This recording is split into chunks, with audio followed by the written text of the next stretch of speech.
Welcome everybody, and here's my quick YouTube video on the Chinese diesel heater woes. I've had a few number of errors with this thing, and there's nothing to them. I mean, if you're going to be ending up having to buy a new heater anyways, might as well strip this one and see how it, what makes it tick. Anybody can do this. It's all you need is an Allen key and a flat tip and a few screwdrivers and that's all you need. But today we're going to have a look at a specific problem, which is the motor. As you can see here, the contacts are all black, and that's going to cause some issues with making contact. Also, it's going to give you error 06. Now you can see here one of the brushes, let me get a screwdriver here. One of the brushes is out, as it should be. It's a spring-loaded thing, that little spring over here. It makes sure that it's making contact with the rotator part, right? Over here you can see this one is still jammed. It's not making contact. So your positive isn't getting to your negative, so the motor's not turning. And that'll give you error 06. Now, when you apply 12 volts with my handy dandy portable little voltage thing here, the motor does turn. But you'll notice that when you spin the fan, you won't hear a sound. But when you apply 12 volts to the connector, you'll hear it tinging, and that's because of the contacts. So I'm going to clean the contacts. I'm going to see what I can do to fix this little spring here, or how the brush isn't moving back and forth, and I'll get back to you shortly. So I've cleaned the contacts as best as I could. Rubbed it with this just regular hand wipe, get most of it off. And then I had to use the finest sandpaper I have, and the only thing I have is this tiny little emery board. As you can see, it got a little dirty doing the job. Make sure that you apply absolutely no pressure on these contacts, because you don't want to scratch them as much as possible.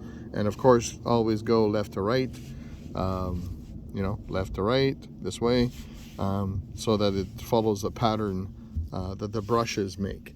Now, we still have to deal with the issue with the brushes. Obviously, this one's not pulled out.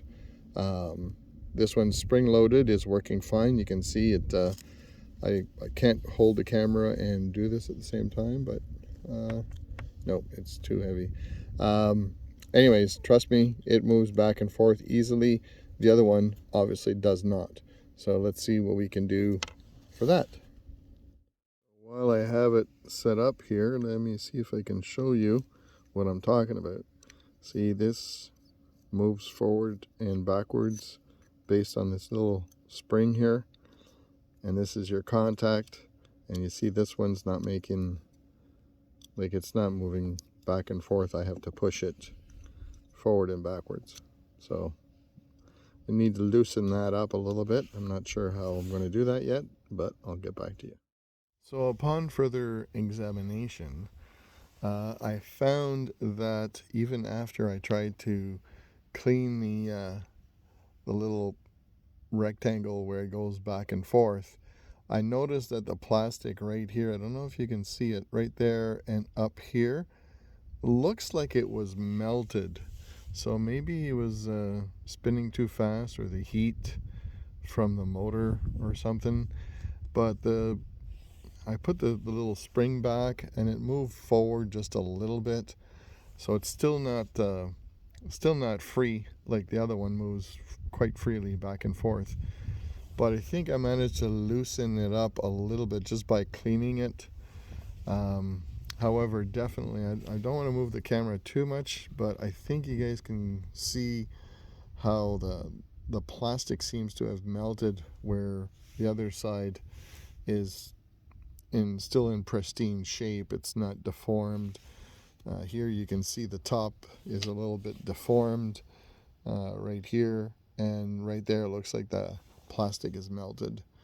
So that's the problem, and I'm not sure how much I can free it up, but I will try. I will reassemble. And like I said, guys, this is very, very simple to reassemble. All it is screws.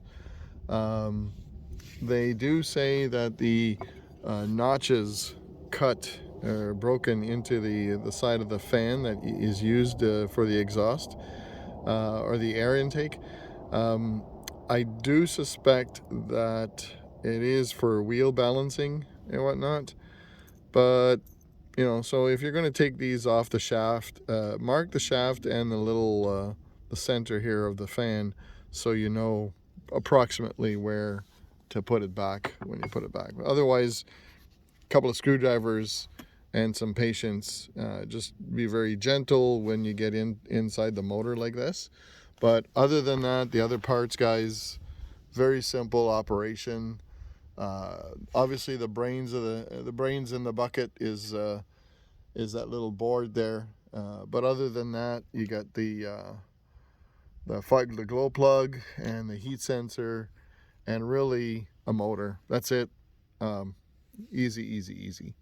So I don't imagine a lot of people would be willing to go to the depth that I've gone. But you know, surgery is surgery. And yes, I was going to try some motor oil to free it up, but then I realized that if when you use oil, it also jams up as it heats up or dries up.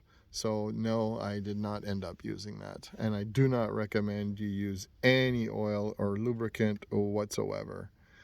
Leave it dry. It's a graphene brush. It does not need lubrication, so don't do it. All right, guys, hopefully I'll put this back together and I'll get a couple of more weeks out of it before it jams up again. So cheers, guys. Have yourselves a great day, and be confident. Don't be afraid to try it. That's the worst thing you can do. Hey, Becca. All right, cheers, guys. Yeah, by the way, because these are spring-loaded brushes, as pretty much all motors I've ever opened are, it's a little hard to put the contacts back in. So what you need to do is just release the spring and just put it above the frame there, so it's not pushing the brush forward. And then once you got the contacts back in place and everything, you can just push down on the little leg of the spring there, and it'll fit in that slot right there and back to its normal position. All right.